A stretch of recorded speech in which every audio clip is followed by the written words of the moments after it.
good. All the time, the Lord our God is good. All is good. All the time, we know our God is good. The Lord be with you. And with your spirit. A reading from the Holy Gospel according to Luke. Glory to you. At that time, the tax collectors and sinners were all drawing near to Jesus to hear Jesus. And the Pharisees and the scribes grumbled, saying, "This man receives sinners and eats with them." So he told them this parable. There was a man who had 2 sons, and the younger of them said to his father, "Father, give me the share of property that is coming to me." And he divided his property between them. Not many days later, the younger son gathered all he had and took a journey into a far country. And there he squandered his property in reckless living. And when he had spent everything, a severe famine arose in that country, and he began to be in need. So he went and hired himself out to one of the citizens of that country, who sent him into his fields to feed pigs. And when he was longing to be fed with the pods, the pigs ate, and no one gave him anything. But when he came to himself, he said, "How many of my father's hired servants have more than enough bread? But I perish here with hunger. I will arise and go to my father, and I will say to him, 'Father, I have sinned against heaven and before you. I am no longer worthy to be called your son. Treat me as one of your hired servants.' And he arose and came to his father. But while he was still a long way off, his father saw him and felt compassion, and ran and embraced him and kissed him. And the son said to him, 'Father, I have sinned against heaven and before you.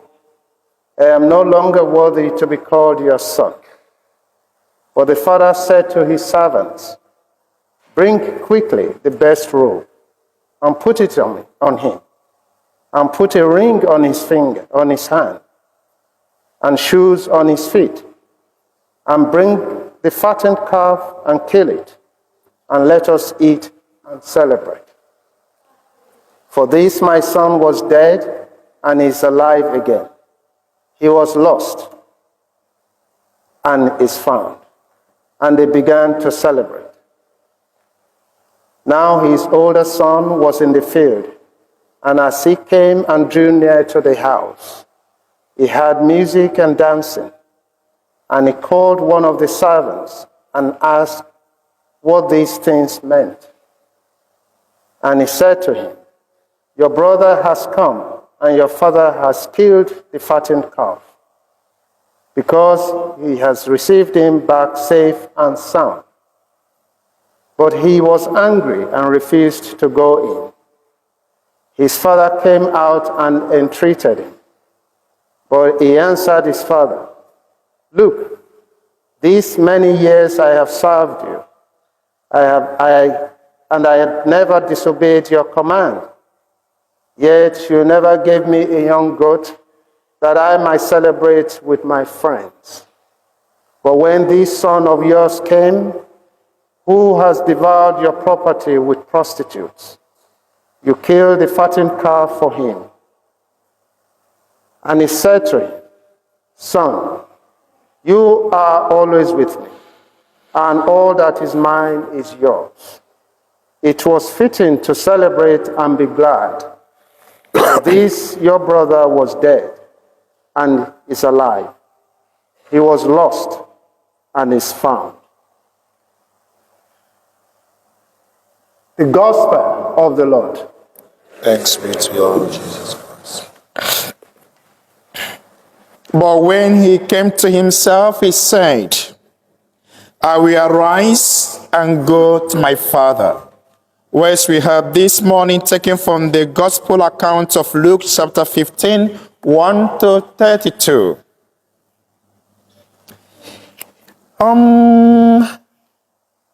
Have you ever got it wrong in your decision making? Have you ever made a choice that you believed it was the right thing to do at the time you were making the choice? Then later on, you discover that you have made a huge mistake. Perhaps you have made one of the worst decisions of your life. If you have ever been in this kind of situation, how did you manage it? That is the story of the prodigal son, which we read in the gospel of today.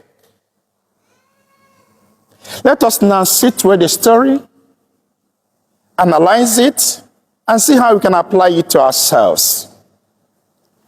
A young man made a decision to be independent. So he went to his father and asked him to give him his own share of the father's property. Surprisingly, the father obliged him and divided his property between his two sons. That was the first decision. And then the young man made the second decision, how to use the property he has inherited from his father. So he chose to travel away from the family to a distant country where he squandered his resources in reckless living. Now, when this young man was making those decisions, he was convinced that he was doing the right thing. He was convinced to some extent that he was taking the right decisions.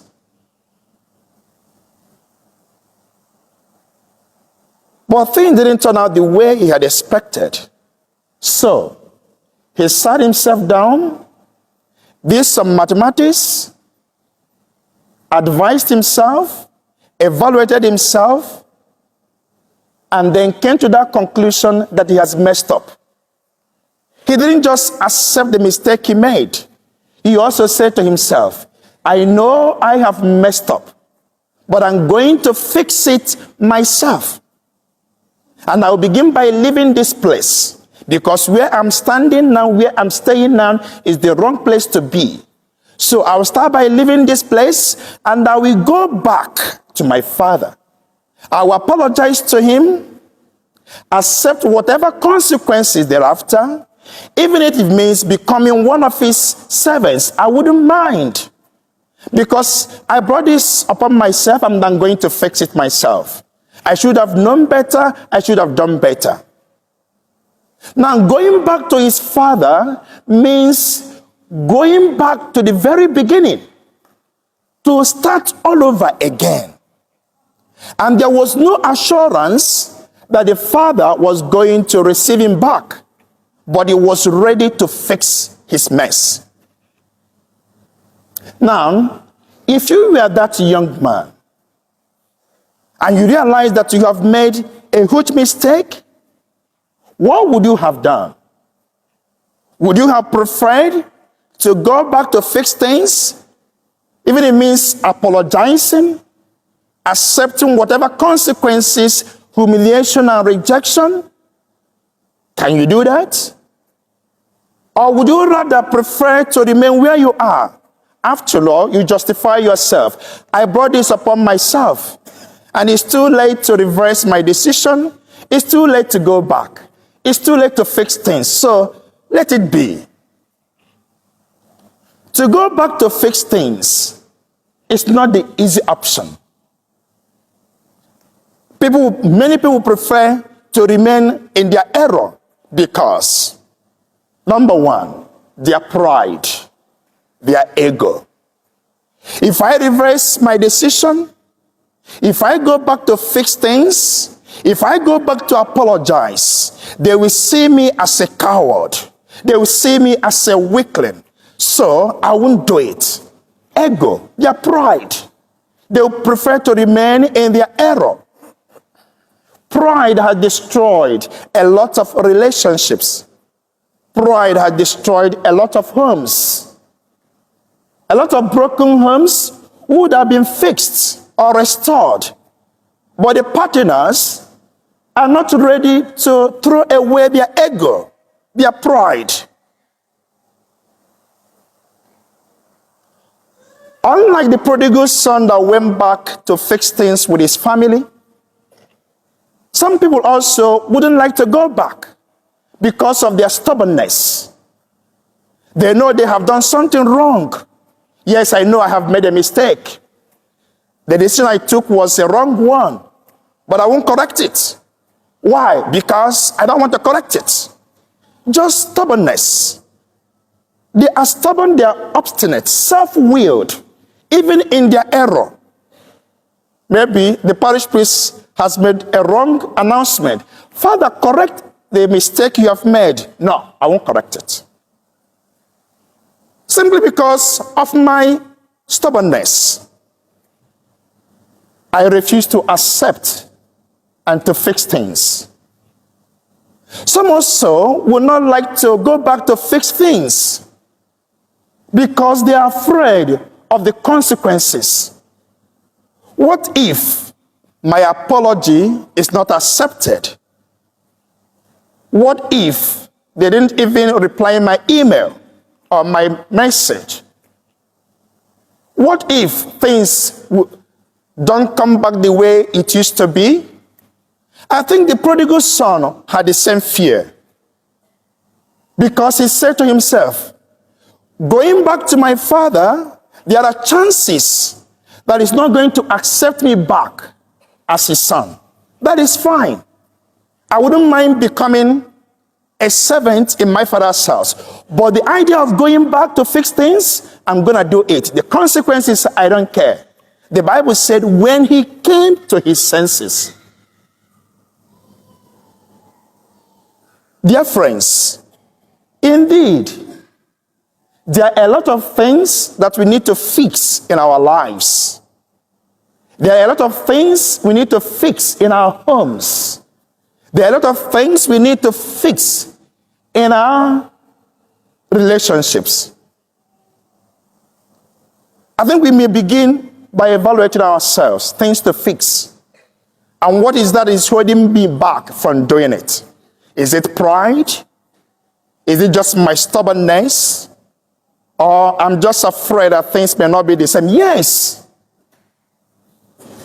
With human beings, things may not be the same again. Don't think it's going to be the same. It may not, or it may be. It's 50-50. But with God, our positions as his sons and daughters are not negotiable.